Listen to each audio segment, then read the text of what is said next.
யாரையும் இந்த உலகத்துல புரிந்து கொள்வது கடினமான விஷயம். எல்லாரும் அவங்கவுங்க ஆளுங்களுக்கு தான் சப்போர்ட் பண்ணணும்.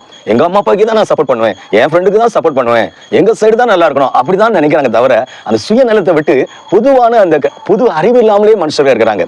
அந்த மனுஷன் உணர்வடையே மாட்டான், திருந்தவே மாட்டான். இந்த பொண்ணு திருந்தவே மாட்டேது, இந்த பையன் திருந்தவே இல்லை, என் பையன் கேட்கவே மாட்டான்.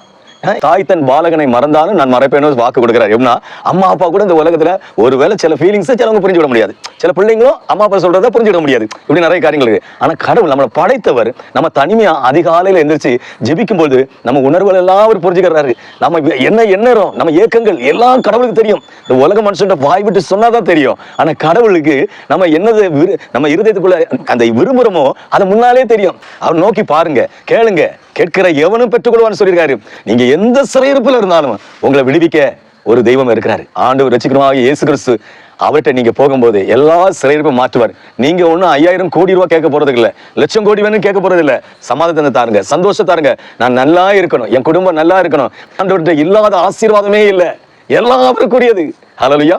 இந்த மாசத்துல ஆண்டவர் கண்டிப்பா உங்க வீட்டுல இதுவரை இனி நடக்காது, முடியாது, முடியவே முடியாது என்னென்ன காரியம்லாம் அந்த உலக மனுஷன் சொல்லியிருந்தாலும் ஆண்டவர் வாக்கு கொடுக்கிறாரு.